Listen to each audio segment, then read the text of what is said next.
Hello friends, कैसे हैं आप सब।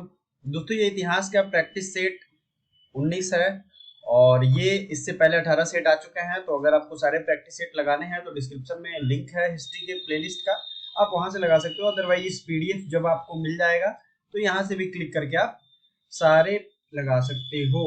डिस्क्रिप्शन में लिंक है टेलीग्राम का, और टेलीग्राम पे सारे पीडीएफ आपको मिल गए हैं। मंथली करंट अफेयर्स के हमने भेज दिए हैं, जितने भी प्रैक्टिस सेट अभी नए आए हैं वो। और फाइल सेक्शन में आप जाओगे तो पुराने भी सारे प्रैक्टिस सेट आपको मिल जाएगा।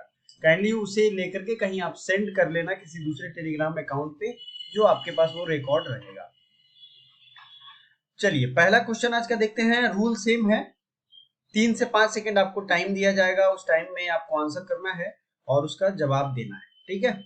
बंगाल में द्वैध शासन की स्थापना किसने की थी? Establishment of dual system in Bengal, ये किसने की थी? द्वैध शासन, डबल गवर्नमेंट। आपको पता ही है ड्यूअल गवर्नमेंट क्या है? नहीं पता है तो हमारे मॉडर्न हिस्ट्री के जो प्लेलिस्ट है उनको देखिए, आपको पता चल जाएगा।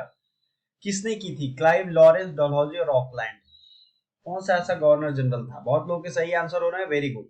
रॉबर्ट क्लाइव जो था इस 1757 से लेकर के, और ये सिस्टम ये लागू करता है और ये 1773 तक रहता है, ठीक है, ये ध्यान रखना है।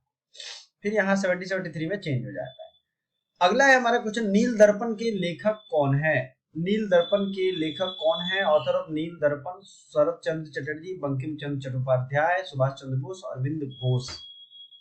ठीक है, बहुत लोग सही आंसर कर रहे हैं। ये बताना है कि इसका थीम क्या है। ये नील दर्पण जो लिखा गया है, ये कौन से आंदोलन इसके थीम है, बताइए। तो ये इंडिगो रिवोल्ट जो हुआ था, इंडिगो रिवोल्ट 1860 के आसपास, इसके बारे में ये पूरा नील दर्पण बंकिम चंद्र चटर्जी ने लिखा है, ठीक है। ओके, चलिए आगे बढ़ते हैं। हंटर कमीशन किससे संबंधित है? हंटर कमीशन किससे संबंधित है? Hunter commission related with education, technology, state and human development, किससे संबंधित? बताइए किससे संबंधित है? इसका राइट आंसर हंटर कमीशन, ये एजुकेशन के लिए लाया गया था, टेक्नोलॉजी के लिए, स्टेट या ह्यूमन डेवलपमेंट के लिए। तो ये हंटर कमीशन लाया गया था एजुकेशन के लिए। इसे याद करने का ट्रिक है, एजुकेशन पे हंटर चला दिया इसने, ठीक है। किस पे? एजुकेशन पे हंटर चला दिया। Okay, Hunter commission education. अगला है, निम्न में से कौन क्रिप्स मिशन का सदस्य नहीं था? मोस्ट प्रोबेबली आपके एग्जाम में काफी बार आ भी चुका है ये क्वेश्चन। क्या होगा इसका राइट आंसर? क्रिप्स मिशन का कौन मेंबर नहीं था? स्टैनफोर्ड क्रिप्स, एवी अलेक्जेंडर, पैथिक लॉरेंस और लॉर्ड माउंटबेटन। बताइए राइट आंसर क्या होगा इसका? लॉर्ड माउंटबेटन इसके सदस्य नहीं थे। आपको पता ही है क्रिप्स मिशन कब आया था? 1942 में, है ना, 1942 में। और 1945 में क्या आया था? Cabinet mission. दोनों में आपको अंतर याद रखना है। इसमें 3 मेंबर थे, एवी अलेक्जेंडर और Pethick Lawrence, Stanford Cripps. Lord Mountbatten हमारे अंतिम वायसराय थे, जिनके समय में भारत और पाकिस्तान की का बंटवारा हुआ। ब्रिटिश संसद के प्रथम भारतीय सदस्य कौन थे? Who was the first Indian member of British parliament? British parliament के प्रथम भारतीय सदस्य। बहुत ही प्यारा क्वेश्चन है और एग्जाम में आ भी चुका है आपके। दादा भाई नौरोजी, राजा राम मोहन रॉय, बदरुद्दीन तैयब जी, और इनमें से कोई नहीं। कौन है राइट आंसर? कौन है बताइए? बदरुद्दीन तैयब जी और दादा भाई नौरोजी में कंफ्यूजन। देखिए, दादा भाई नौरोजी जो थे ये हाउस ऑफ कॉमन्स के मेंबर थे वहां ब्रिटेन में, काफी अमीर घराने से थे। और एक चीज इनके बारे में याद रखना, इन्होंने भारतीय राष्ट्रीय कांग्रेस का जो अधिवेशन है एक बार लंदन में कराने का कोशिश भी किया था। वहां का जो सेशन होता था उसे लंदन में कराने की कोशिश भी की गई। निम्न में सबसे पहला आंदोलन कौन है? First movement from the following: Champaran Satyagraha, नील आंदोलन, स्वदेशी आंदोलन और भारत छोड़ो आंदोलन। सबसे पहला आंदोलन इसमें से कौन है? आपको क्या लगता है?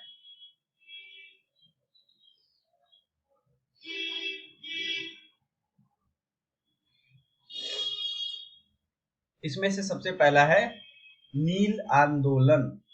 ये 1860 के 1858-60 के दशक की बात है। ये जो है स्वदेशी 1905, चंपारण 1917 और भारत छोड़ो आंदोलन कब है? 1942। तो सबसे पहला कौन हो गया? भारत छोड़ो आंदोलन।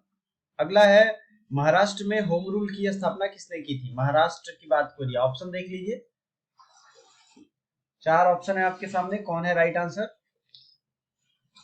चलिए ठीक है, गुड। आगे बढ़ते हैं अगले क्वेश्चन में। गांधी जी ने कैसर हिंद की उपाधि कब लौटाई? When did Gandhi ji return the title of Kaiser Hind? Jallianwala Bagh हत्याकांड, भारत छोड़ो आंदोलन, असहयोग आंदोलन, कब लौटा दिया गांधी जी ने, किस के बाद इनमें से?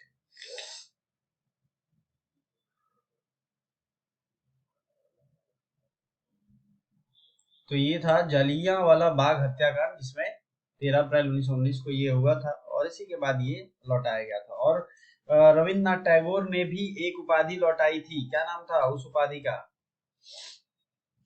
सर की उपाधि उन्होंने लौटाई थी। कैसर हिंद की उपाधि गांधी जी को कब मिली थी, आपको पता है? गांधी जी को कैसर हिंद की उपाधि बोअर युद्ध के दौरान, बोअर युद्ध क्या है? ये विदेश में युद्ध चल रहा था, और इन्होंने एक एम्बुलेंस कॉर्प्स की स्थापना की थी, एम्बुलेंस कॉर्प्स की, जो वहां घायल जो लोग थे उनकी सहायता करता था बोअर युद्ध में। तो इसके लिए इनको ब्रिटिश गवर्नमेंट उस समय, जब ये भारत में फेमस नहीं थे, इनको कैसर हिंद की उपाधि दी गई थी 1914 में, जब ये रिटर्न होकर भारत आए थे उस समय। लेकिन बाद में इन्होंने ये वापस कर दिया। Young India was started as a weekly by, Young India को साप्ताहिक रूप से शुरू किया गया था।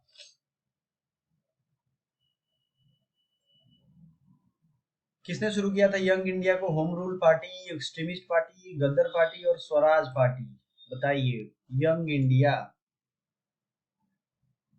और नवजीवन, चलिए इसको समझते हैं। नवजीवन महात्मा गांधी का था।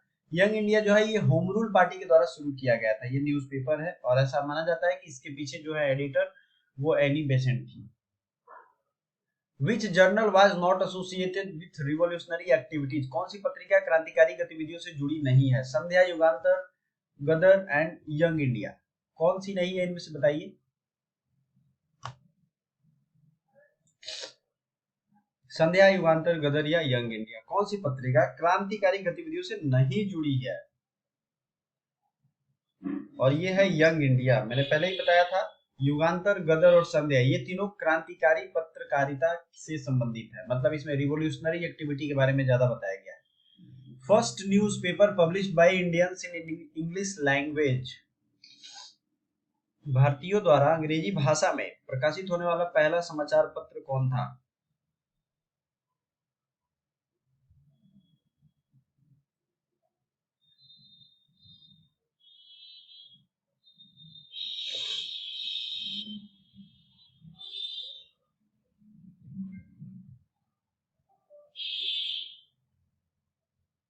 तो ये था हिंदू पैट्रियट। ठीक है, ये मैक्सिमम लोगों का गलत हो रहा है।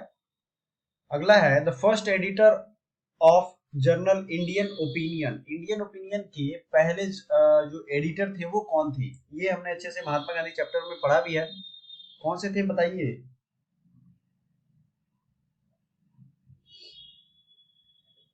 पहले एडिटर थे महात्मा गांधी, और ये इंडियन ओपिनियन कहाँ छपता था? 4 भाषाओं में, साउथ अफ्रीका में छपता था। Political mentor of Mahatma Gandhi, कौन से थे ये ऑप्शन इस पे ध्यान नहीं दीजिएगा, ये एक्स्ट्रा में लिखा गया है।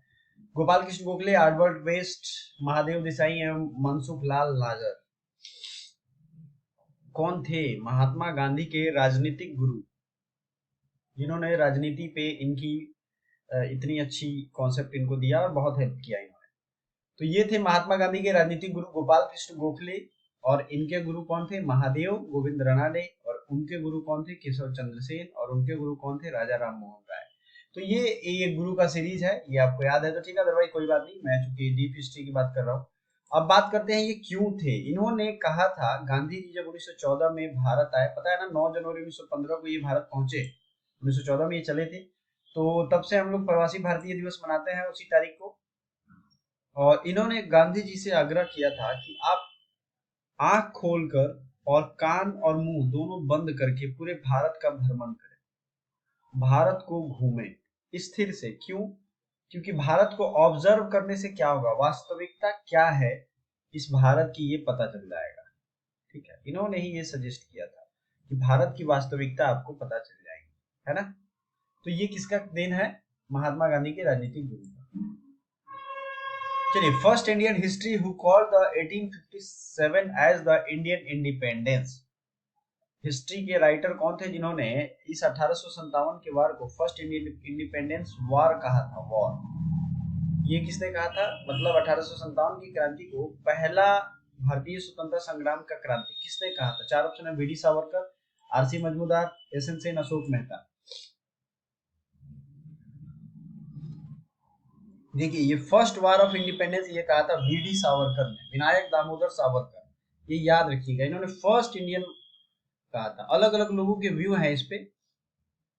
चलिए, अगला है, when did queen Victoria declare the taking over of Indian administration under British crown? कब इन्होंने डिक्लेयर किया था? 1 नवंबर 1858, 31 दिसंबर 1857 और 17 अगस्त 1858। कौन है? राइट आंसर क्या है इसका? 1 नवंबर 1858।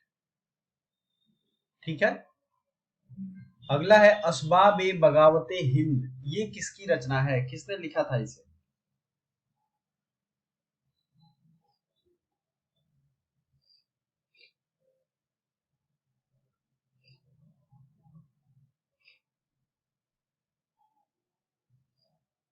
असबाब ए बगावते हिंद किसने लिखा था? सर सैयद अहमद खान ने।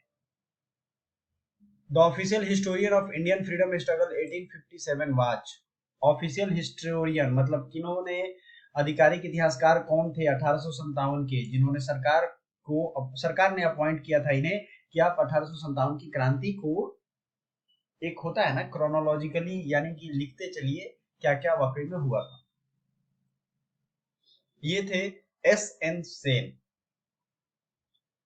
एस एन सेन एक जो है वो राइट आंसर होगा। अगला है, who was the governor general during 1857? कौन था गवर्नर जनरल 1857 के टाइम में? Lord Canning, Bentinck, Dalhousie and,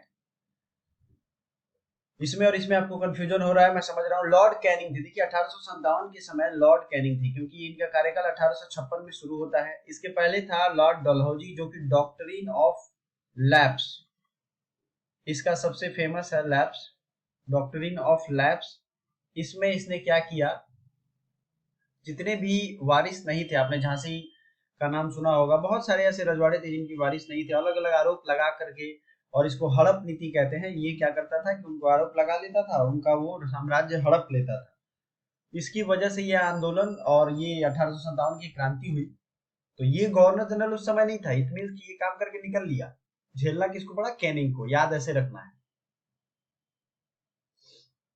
बात समझ में आ गई?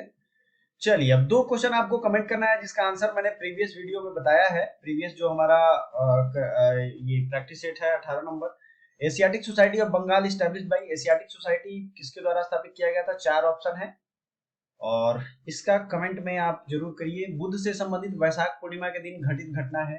ये बड़ा इंपॉर्टेंट क्वेश्चन, इसलिए मैं बार बार डाल रहा हूँ। ये 2 क्वेश्चन का आंसर आपको कमेंट करना है। साथ ही साथ आपके कुछ डिमांड हो तो हमें जरूर बताइए। Thank you so much.